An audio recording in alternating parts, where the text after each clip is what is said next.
Boa tarde a todos e a todas. O Centro da Memória da Eletricidade está realizando Pensando o Brasil, uma série de 3 temporadas de lives com intelectuais, historiadores, sociólogos e criadores artísticos, visando lançar olhares múltiplos e diversificados sobre os nossos 200 anos de vida independente. Neste momento em que ainda estamos mergulhados nos festejos do centenário da Semana de Arte Moderna de 1922, é certamente importante lançar um olhar mais amplo para este país jovem. Pensando o Brasil contempla 3 temporadas: o Brasil no século XIX, o Brasil no século XX e o Brasil no século XXI. Estamos empreendendo uma verdadeira viagem no tempo por meio de conversas a respeito dos modos pelos quais o Brasil foi gestado, pensado, imaginado ao longo dos últimos 200 anos. Hoje, abrimos a segunda temporada com a primeira live da série O Brasil no século XX. Nossa convidada é a historiadora Maria Lúcia Palares Burke, autora, entre vários outros livros, de Gilberto Freire, um Vitoriano nos Trópicos, editado aqui pela editora da Unesp e que em 2006, e que foi Prêmio Jabuti de Ciências Humanas daquele ano. Além disso, ela é coautora, ao lado do marido, o historiador inglês Peter Burke, de Repensando os Trópicos, um retrato intelectual de Gilberto Freire, livro também lançado pela editora da Unesp em 2008. Maria Lúcia é atualmente associada ao Centro de Estudos Latino-Americanos da Universidade de Cambridge, na Inglaterra.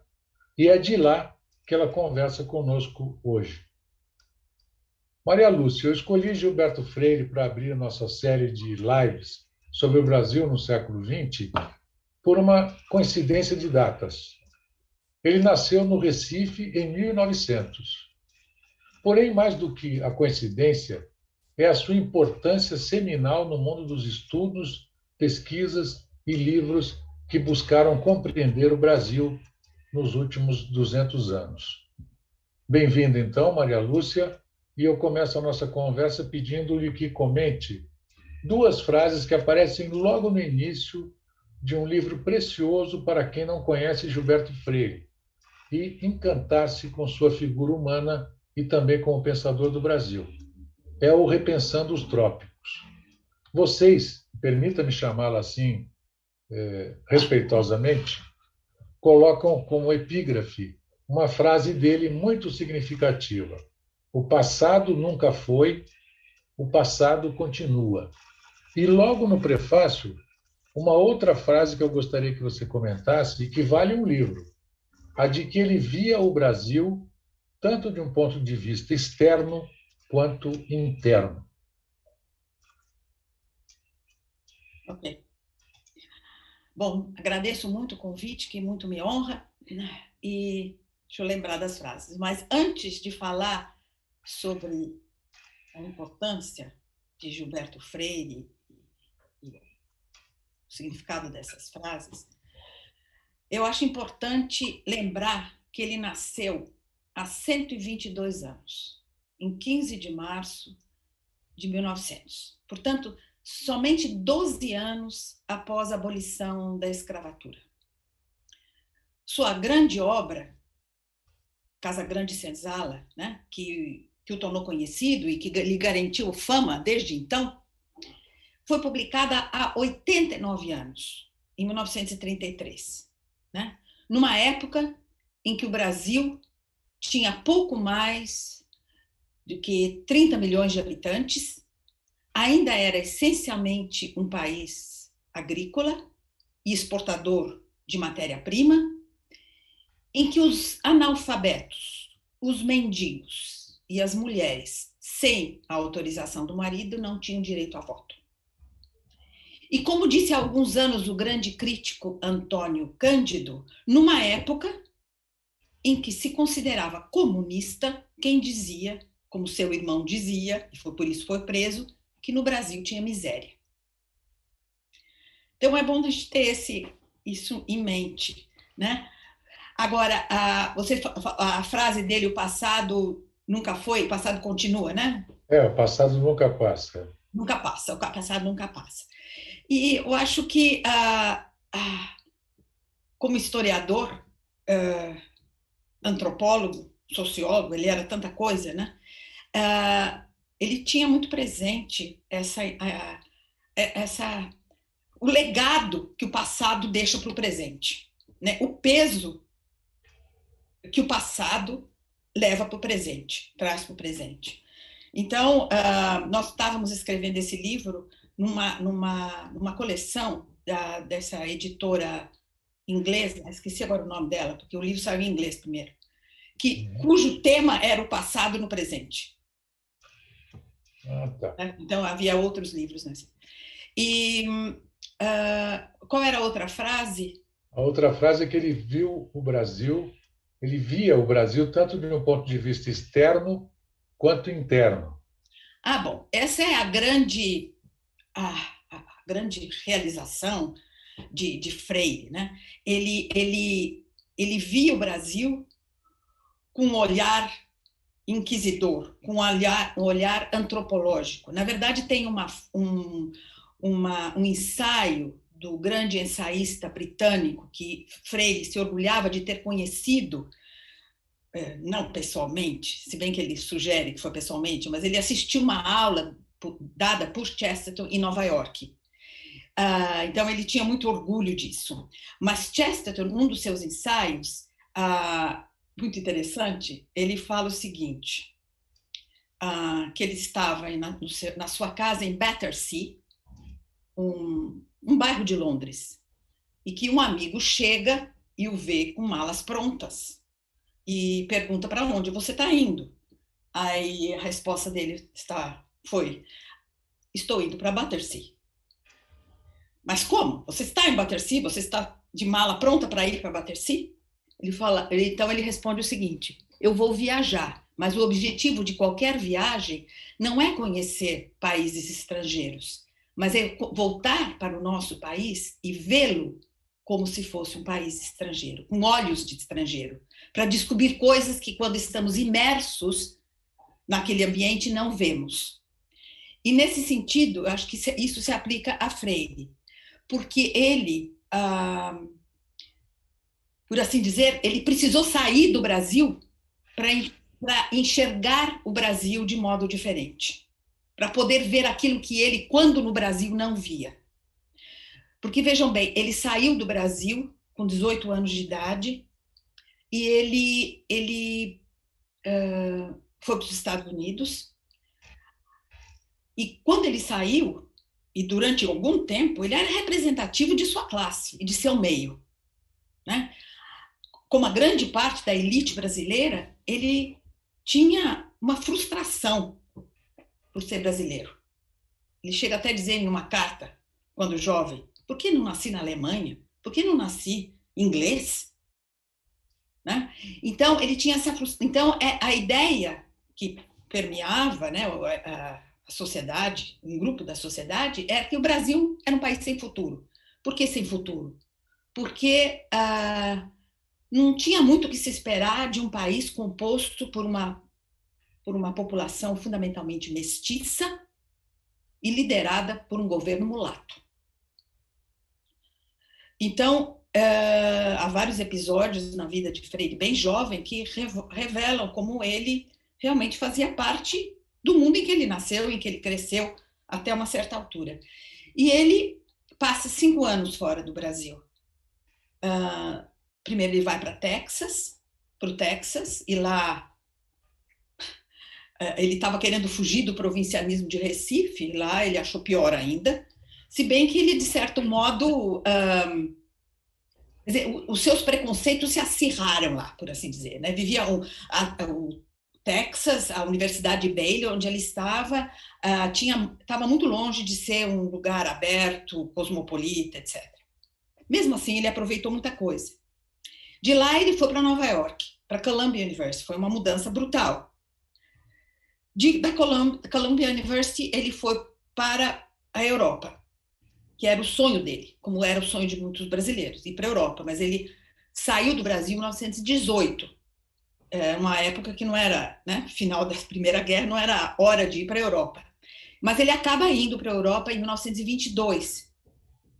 E não é que ele volta um outro homem, ele volta com uma bagagem que lhe permitiu, depois de algum momento, algum tempo de maturação, de digestão das ideias que ele absorveu lá fora, algumas ideias que ele absorveu lá fora, ele passa a ver, reconcilia-se com a sua terra e passa a vê-la de modo diferente. E é nesse momento, né, quando ele digere as ideias seria muita coisa entrar nesse assunto agora, mas fundamentalmente de autores britânicos, vitorianos, anti-vitorianos, como William Morris, John Ruskin, citando os mais importantes, Yeats. Então, quando ele digere as ideias que ele absorveu lá fora, e leva um certo tempo, é que ele começa a ver o Brasil, né, de um modo diferente, e fundamentalmente o que ele vê de diferente era a importância da mestiçagem. Não algo que nos deveria envergonhar, mas algo que nos deveria, pelo qual nós deveríamos nos orgulhar. Né? Ele fala sobre o enriquecimento que trouxe a mestiçagem e as raças, né, os indígenas e os negros, para a cultura brasileira. Isto era absolutamente revolucionário naquele momento, né? Porque o Brasil era um país basicamente francófono do ponto de vista cultural e intelectual, não é isso? E ele, de repente, eu queria até que você comentasse um pouco isso, de repente ele tem uma cultura, ao contrário de 99% dos intelectuais brasileiros, todos olhando para Paris, né? O Gilberto Freire tinha uma cultura de formação, um período de formação pessoal e cultural, e metodológica também, de concepção de mundo, e como cientista, como antropólogo, historiador, etc., anglófone, né? Britânica. Né? Isso se chocava com o ponto de vista da maioria dos intelectuais brasileiros. Você falou, 1922 ele vai para a Inglaterra, é o momento da Semana de Arte Moderna aqui, né? E naquele momento os modernistas, Mário de Andrade, o Oswald de Andrade, todos olhando para Paris. Ninguém fala de Londres, ninguém fala de nada que não seja Paris. Paris é a capital do mundo naquele momento para o Brasil, né? Só em 28 o Mário de Andrade vai descobrir a mestiçagem e a busca de uma música nacionalista, de uma arte nacional, com Macunaíma e o ensaio sobre música brasileira, né? Mas essa é outra conversa. Nós estamos falando de 22 e ele era completamente diferente de todos os outros, não é isso? Olha, veja bem, ele vinha do Recife. Recife tinha era um centro anglófilo. Nesse ponto, ele não era totalmente diferente. O pai dele era um anglófilo. Ele aprendeu a ler com um professor inglês. Né? Diz a história familiar que ele era considerado, não digo um retardado, mas uma criança devagar. E, segundo depoimentos da avó, achava que ele era um pouco devagar, uma criança sem grandes habilidades. E foi o professor Mr. Williams que descobriu os talentos, inclusive para o desenho de Freire. Então, a família tinha, e ele, né, tinha assim, uma gratidão muito grande pelo Mr. Williams. E ele vai para uma escola batista.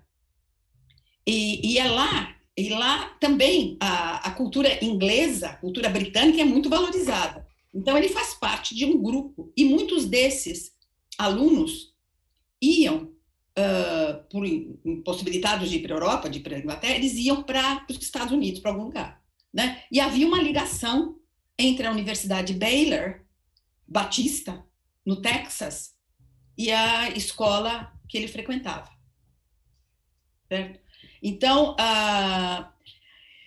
O que significou para ele a ida, pelo menos os primeiros 2 anos, né, que ele ficou em Baylor, é que ele ali descobriu em mais profundidade, porque ele já tinha se iniciado na cultura britânica pelo Mr. Williams, pela escola que ele frequentava, tanto que um dos primeiros, se não o primeiro artigo que ele escreveu é sobre, esqueci o nome agora, mas é sobre a cultura britânica, com 16 anos de idade. Então, ele não é que ele descobriu só quando ele foi para a Inglaterra, né? E aí, então, o que eu estava falando? Quando ele... cortou. Não, essa questão da mestiçagem ser uma postura revolucionária dele naquele momento. Então, quando ele chega em Baylor, ele vai, enfim, se encantar com um professor. A importância dos professores é muito grande na vida, acho que, de todos nós, né? No caso de Freire, é muito marcante. Então, esse professor, Mr. Armstrong, foi assim um mentor dele, né? Se encantou com Freire, percebeu a capacidade dele, achou que ele poderia, na verdade, se transformar. Ele percebeu as qualidades literárias de Freire, achou que ele poderia se tornar um novo Conrad, e através desse professor de literatura, mas de literatura que também envolve, de literatura inglesa, mas ele trazia outras literaturas para a sala de aula. Através dele, ele descobriu vários ensaístas britânicos, né? Entre eles Chesterton, entre eles William Morris, John Ruskin, e isso ele vai aos poucos se aprofundando, né? Mesmo quando ele depois vai para Nova York e vai estudar, fazer um ano, né? Ele fez um ano de mestrado lá. Ele não deixou, e era concentrado mais em história, um pouco de antropologia, mas mais em história. As menções dele em cartas e tal é literatura, e a literatura britânica. Então, ele se encantou. Quando ele vai para a Europa, ele primeiro vai para Paris, né? Se sente lá besuntado de literatura quando anda pelas ruas de Paris. Mas quando ele chega na Inglaterra, ele revela isso, ele conta nos artigos que ele escreve para o Diário de Pernambuco, porque desde que ele chegou no Texas, ele mandava artigos para o Diário de Pernambuco. Então, a gente tem acesso a isso facilmente. Então, quando ele chega na Inglaterra, ele diz o seguinte: que maravilha, eu me senti num outro planeta. Porque enquanto que em outros lugares, na França, inclusive, nos Estados Unidos e na Alemanha, eles tratam os estrangeiros como se fossem carregados de micróbios, aqui me trataram como gentleman. Então, ele se encanta logo de início. Na verdade, ele já estava encantado antes, ele só confirma aquilo que ele já esperava, né? Agora, essa questão da mestiçagem, foi ele o primeiro a colocar isso em termos de cultura brasileira? Não, havia outros, né? Mas não com repercussão que teve Freire. Na verdade, a valorização da mestiçagem e a valorização ou a mistificação de um país, um paraíso racial, já existia. Há muitos trabalhos sobre isso, muito interessantes, nos Estados Unidos, desde o início do século, desde os anos 20 e 30 do século XIX. Certo? Então, já o Brasil tinha sido erigido pelos abolicionistas americanos, norte-americanos, em um país a ser imitado. É muito interessante ver depoimentos de intelectuais negros falando sobre o Brasil ainda no século XIX, quando a escravidão existia aqui e lá. E eles viam, ou queriam ver lá fora o que eles não tinham dentro de casa. E o Brasil se transforma num paraíso racial. Então, há inúmeros artigos e depoimentos e discursos de abolicionistas norte-americanos enaltecendo o Brasil por isso. Então, quando na imprensa norte-americana negra, isso é uma constante. Então, quando Freire escreve Casa Grande Senzala e, enfim, redescobre o Brasil, né? Ele, de certo modo, estava seguindo já uma ideia que não era nova, mas que, em termos de divulgação, sim. Tem eu queria ler, vou ver se eu consigo, um discurso de um grande líder,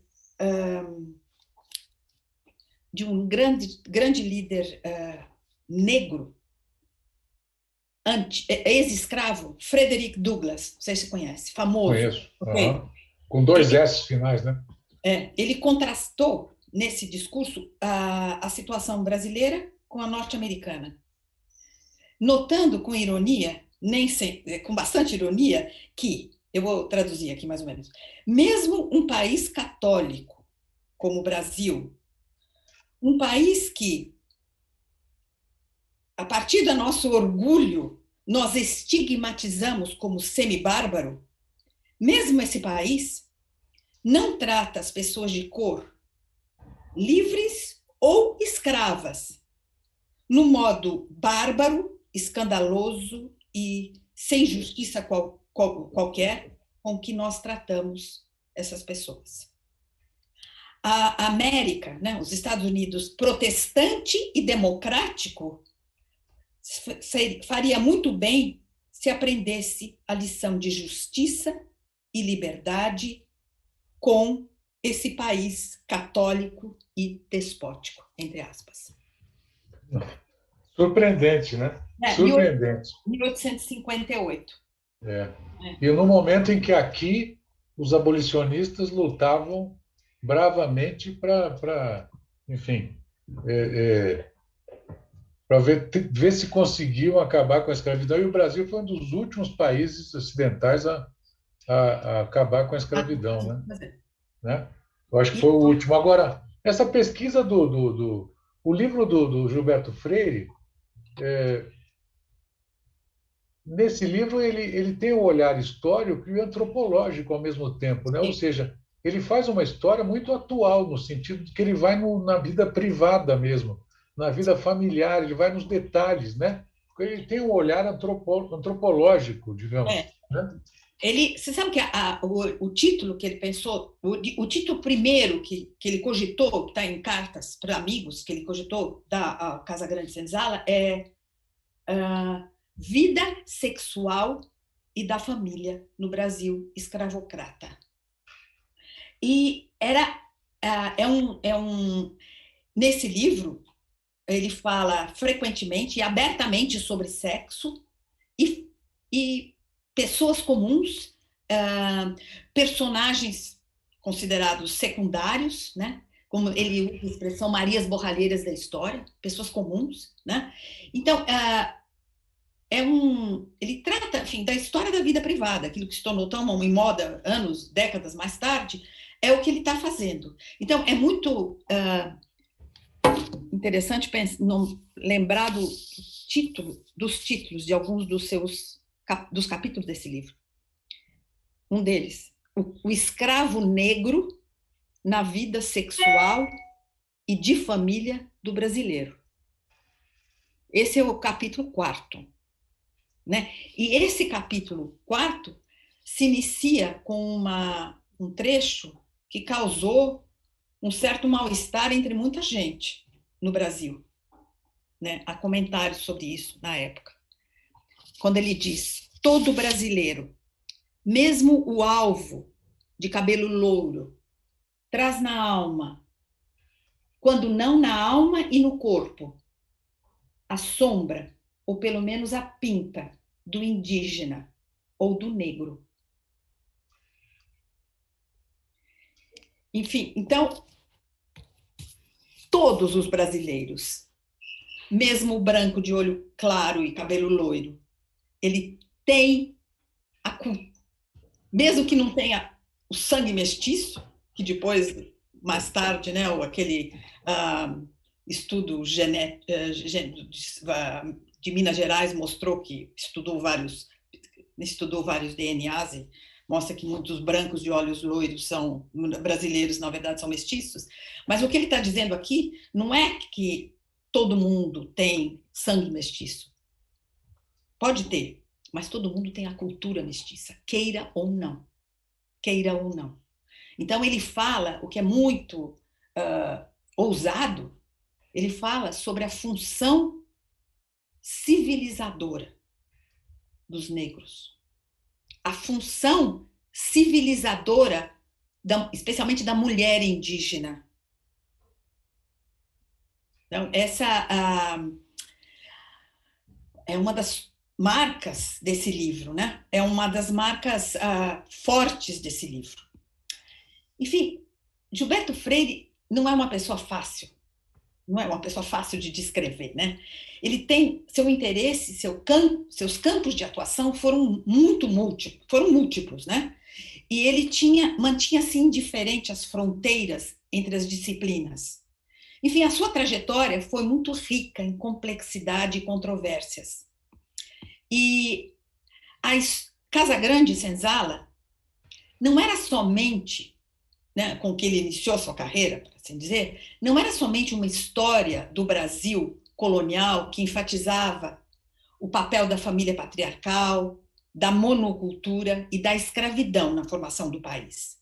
Mas era também e principalmente talvez, uma redefinição da identidade brasileira. Redefinição da identidade brasileira numa época em que preconceitos com ares de ciência propunham o branqueamento do povo como condição para o seu progresso, né? Então, Freire, quando o que ele desenvolve nesse texto, né, tão rico e tão mal lido, na verdade, porque tem tantos aspectos a serem abordados e é muito fácil de pinçar trechos que mostram um Freire racionário, um Freire com problemas, etc. Mas é um texto muito rico e muito difícil. Difícil no sentido que ele é muito variado, né? Então, ele redescobriu, né, o Brasil, o país, e com isso provocou uma mudança dramática na autoestima dos brasileiros, né? Ao enfatizar o papel positivo que a miscigenação e o hibridismo cultural exerceram na formação do Brasil e a relativa harmonia social que daí resultou, né? Ele, em 3 palavras, ele sugeriu que a mistura é bela, né? E que, contrariamente ao que o estereótipo nacional e internacional dizia, o futuro do Brasil era promissor, desde que os problemas sociais, médicos, educacionais fossem enfrentados, né? Por isso que se fala que o Casagrande provocou um terremoto. Foi como não me lembro quem dos comentadores falou que era como se o cometa Halley tivesse invadido a cultura brasileira. Provocou uma revolução que sacudiu, né? Isso Antônio Cândido diz, sacudiu toda uma geração, porque reinventou o Brasil. Então, o sucesso desse livro foi estrondoso. Mais de 40 edições, traduzido em 9 línguas. Até quando eu contei, não sei se tem outras.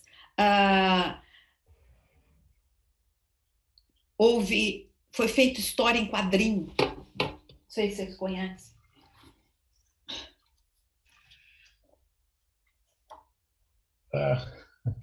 Que legal. Não conhecia, não.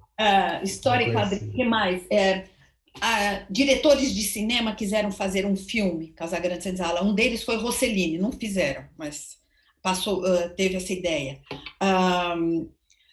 Que mais? Coisas assim. Houve a ideia no Rio de Janeiro de se fazer um baile. A embaixada francesa queria dar um baile em que as pessoas deveriam estar vestidas, inspiradas nos personagens do livro, né? Enfim, então foi um fenômeno e muita gente, inclusive eu entendo bem por quê, acha que tem mais substância, mais valor, Sobrados e Mucambos, a segunda obra da trilogia, né?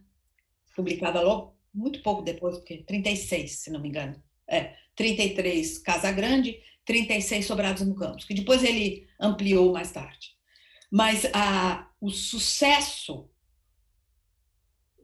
de Casa Grande é difícil de... Sim, eclipsou os outros, né? Mas e o segundo, Sobrados e Mucambos? Eu queria que você falasse um pouco sobre o segundo livro. O segundo livro, ele já não é o país colonial, já é o Brasil do século XIX, e em que ele dá uma importância muito grande à figura do mulato, né? Ele tem belos artigos, belos capítulos sobre o mulato. É uma continuação do Casa Grande, né? Num outro período, sobre os sobrados, não mais a Casa Grande, né? Os sobrados nas cidades. E é um livro também monumental, um trabalho monumental. Mas, em termos de repercussão no Brasil e lá fora, não bate Casa Grande. Quando os Estados Unidos traduziu, quando apareceu a tradução norte-americana de Casa Grande, em 1946, ele foi louvado. Bom, antes de aparecer a tradução, ele já estava sendo louvado no Congresso norte-americano como um trabalho monumental, que precisava ser conhecido nos Estados Unidos. Por quê? Porque ele tratava de uma questão, a questão racial, que era uma questão que era fundamental que se tratasse, que se fosse tratada nos Estados Unidos. Isso, uma coisa acirrada pelo final da guerra, pela guerra e pelo final da guerra, quando muito se criticava os Estados Unidos pela discriminação institucionalizada que havia. Então, houve todo um esforço, enfim, de certos intelectuais, e inclusive de homens do Congresso, de fazerem, mostrarem o relativo paraíso racial em contraste com o inferno racial norte-americano. É por isso que vocês afirmam no livro que ele é o mais famoso intelectual brasileiro do século XX? Porque ele é o mais famoso, sim. Eu acho que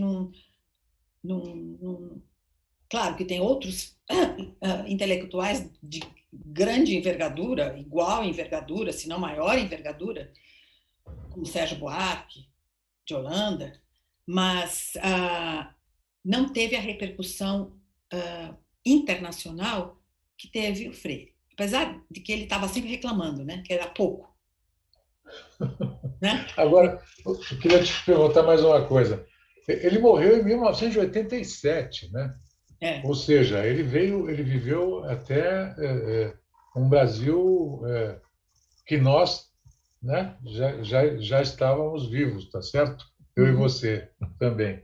Ele, em algum momento, ele continuou mantendo a coisa da democracia racial, ele não reconheceu que o racismo no Brasil é uma coisa tão cruel quanto a americana, quanto nos Estados Unidos?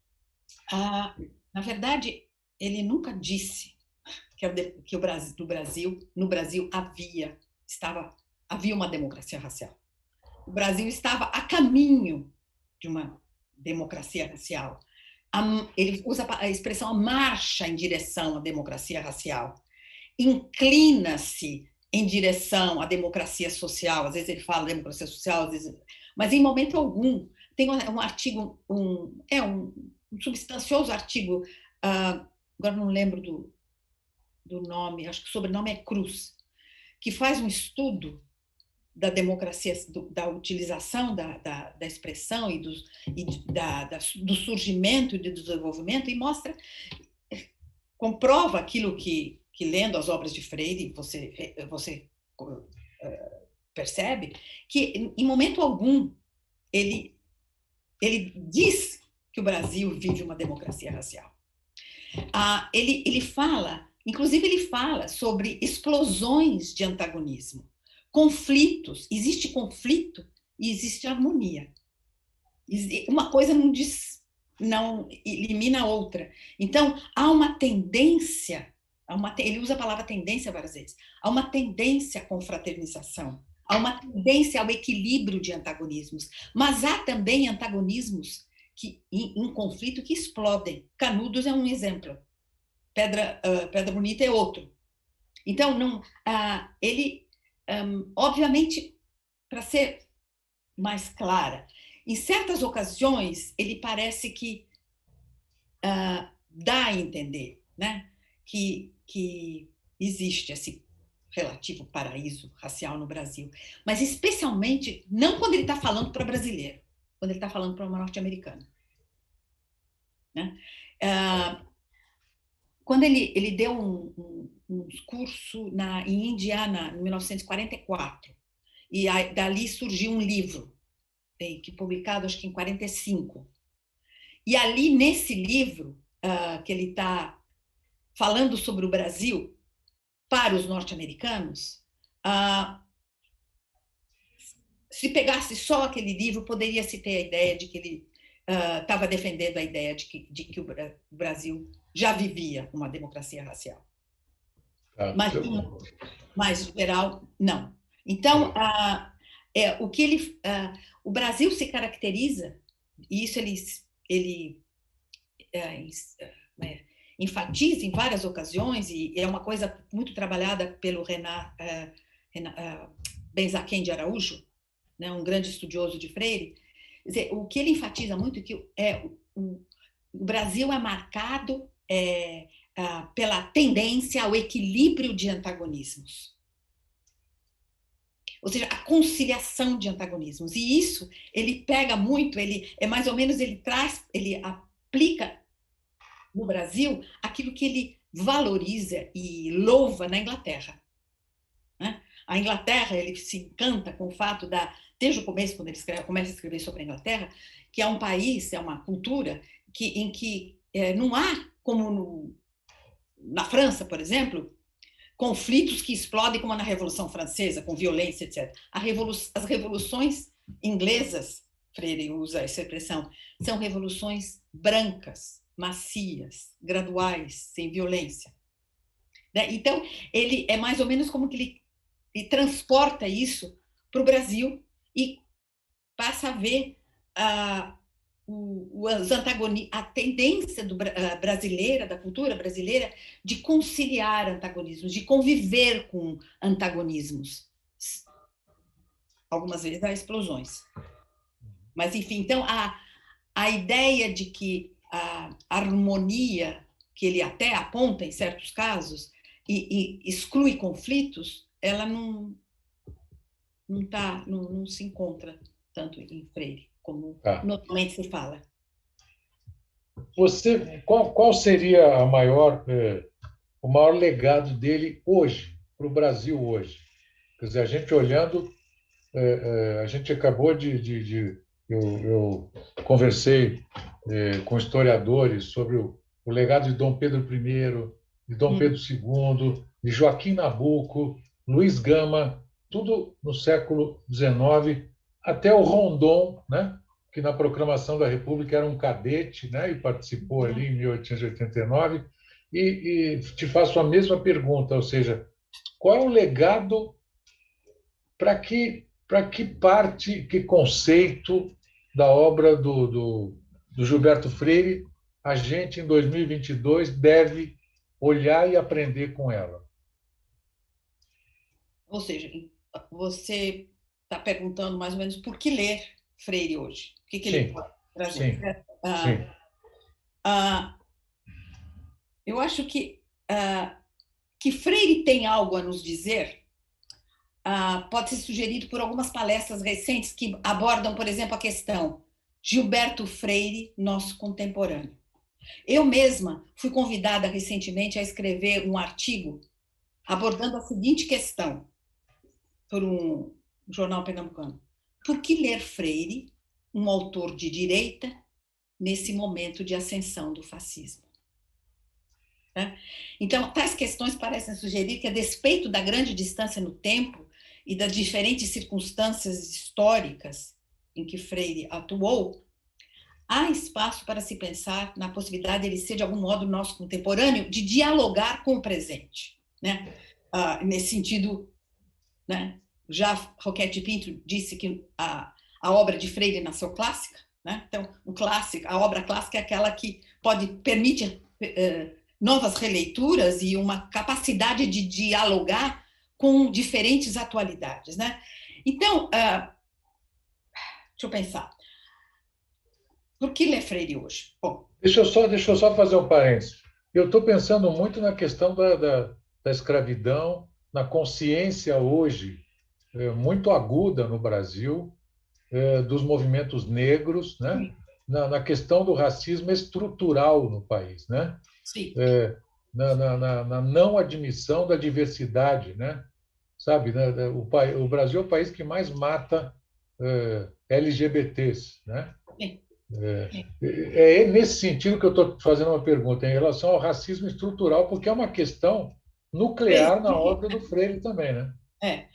Enfim, então, o, o problema racial não foi superado. Se o racismo científico foi descartado porque se tornou datado e foi desmontado, desmascarado, o problema racial não desapareceu, né? Não foi superado. A herança da escravidão ainda está, infelizmente, muito viva, não no Brasil seguramente, nos Estados Unidos também, né?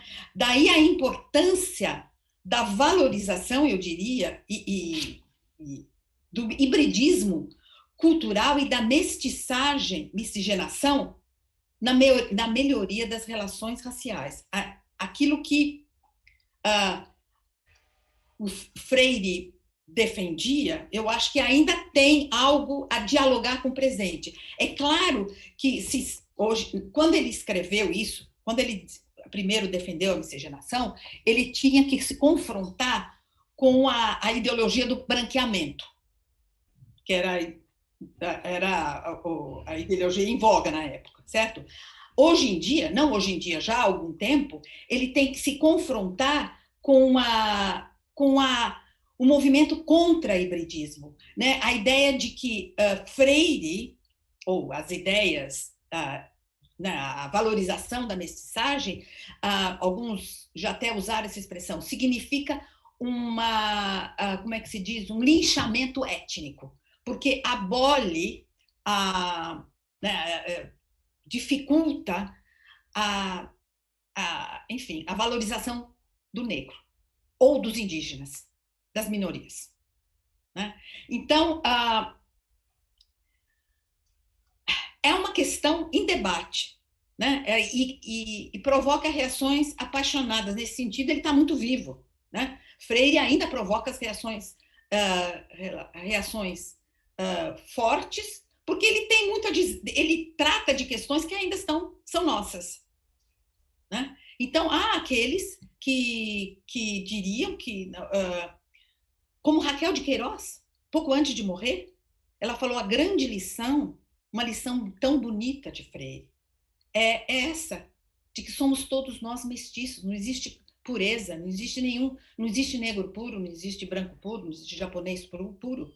Né? Então, inclusive, ela diz isso num discurso, não sei se foi um discurso ou foi algo que ela escreveu, eu li, mas não sei se ela falou isso também publicamente. Ela falou, talvez mais importante do que ter o Dia da Consciência Negra, que é, se não me engano, 20 de novembro, né? Novembro. Então, em 20 de novembro de 1920, 2002, Ela falou, mais importante do que ter o Dia da Consciência Negra, talvez fosse ter o Dia da Consciência Mulata. Olha, eu não conhecia essa frase dela. Eu descobri isso não faz muito tempo. Então, então existe esse problema, existe essa dificuldade, enfim, são ideias antagônicas, né? Tanto que há aqueles membros do movimento negro que dizem que temos que destruir o legado da fantasia de Freire, né? O legado da fantasia de Freire, de que somos todos mestiços, porque isso significa negar a existência da população negra. Eles parece que não gostam que fale da população mestiça e de seus problemas. O que você está dizendo tem a ver também, por exemplo, com outros intelectuais brasileiros, né? E que permanecem atuais. O Mário de Andrade, apesar de ter coisas datadas, ele permanece muito atual nas discussões, né? Não significa que ele tenha as respostas. Muitas vezes fazer as perguntas certas, né? E duvidar das coisas, né? Já significa, né? Tanto o Freire quanto ele, outros intelectuais do passado, eles ainda provocam, né? Eles levantam questões, eles provocam, eles irritam. Então, é porque tratam de questões que ainda estão a serem debatidas, resolvidas. São vivas, né? Muito presentes, né? Agora, tem outros aspectos da obra dele que ainda também são relevantes hoje. A questão da ecologia, né? Essa belíssima obra do Freire, acho que talvez a minha favorita, além de Ingleses no Brasil, que é pouco conhecido, é Nordeste, publicado em 1937, né? E ele, já em 1930, é um livro pequeno, né? É um livro, ele é um dos pioneiros defensores das florestas, né? Um dos defensores pioneiros da importância de se trazer a natureza para o drama, de se trazer a natureza como transformar a natureza num personagem do drama brasileiro. É isso. Trazer a natureza para ser um personagem do drama brasileiro. Então, hoje em dia, né, quando as ameaças do governo atual, né, a Amazônia, mostram que realmente o assunto continua na ordem do dia, né? O assunto continua na ordem do dia, né? É verdade, é verdade. Outra, você levantou a questão das minorias, né? Então, o Freire também tem muito a dizer. Ainda já nessa obra de 1933, e ele retoma algumas vezes, não tão abertamente, tão profundamente, não abertamente, profundamente, a questão da homossexualidade, né? Que é também né? Que nosso governo atual é uma vergonha internacional, né? Então, quanto à homossexualidade, o Freire, desde cedo, ele desafiou o discurso hegemônico sobre a sexualidade, abordando as relações homoeróticas em termos culturais e não morais. Então, ele chegou a falar abertamente sobre os bissexuais e os homens efeminados ou invertidos, palavras dele, né? Entre os ameríndios.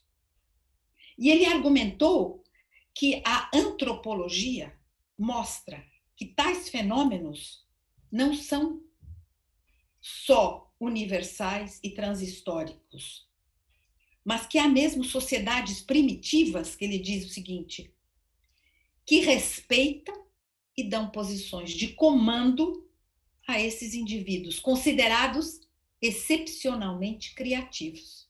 Ao invés de abominá-los e desprezá-los, há sociedades primitivas que têm muito a nos ensinar.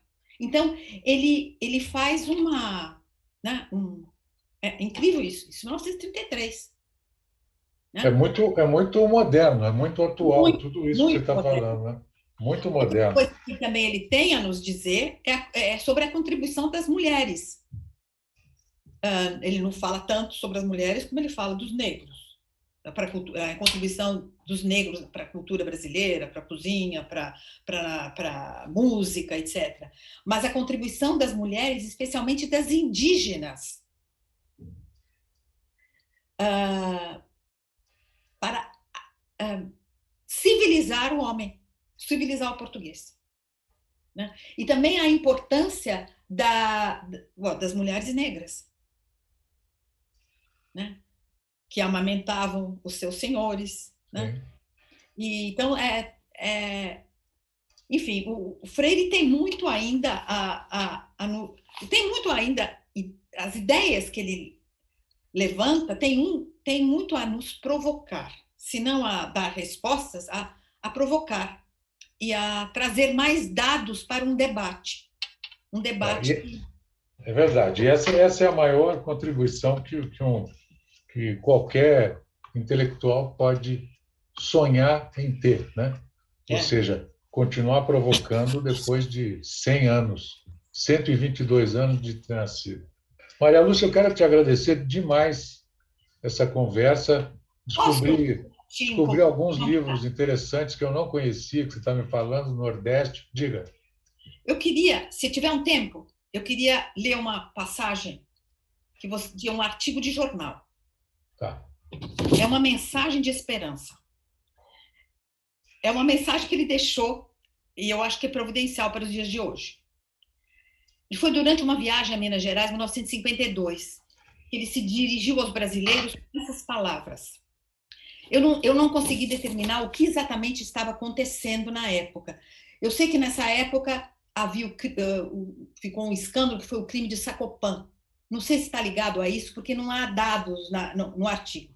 Mas ele diz o seguinte: há tantos Brasis que é difícil generalizar sobre o Brasil. Por isso, ó leitor, quando um desses Brasis entristecer teu coração de brasileiro ou de amigo do Brasil, pense num dos outros que te voltará a alegria ou a fé. A fé no conjunto é o que faço. Não há desfalque, negociata, patifaria, num dos Brasis mais ostensivos que me mate a confiança no conjunto.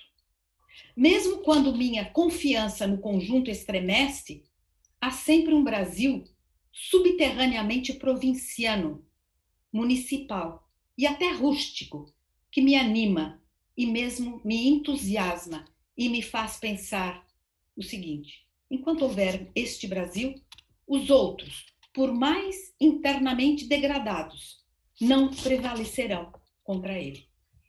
Assim, continua ele, não exagero quando digo: há Brasis angélicos entre os sórdidos, e não apenas brasileiros heroicamente honestos entre patifes. Há homens verdadeiramente de estudo entre mistificadores, gente que cumpre deveres entre irresponsáveis, que o tempo todo marombam. Maravilhoso. Não teria uma conclusão melhor para essa nossa conversa, né? Não teria uma conclusão melhor.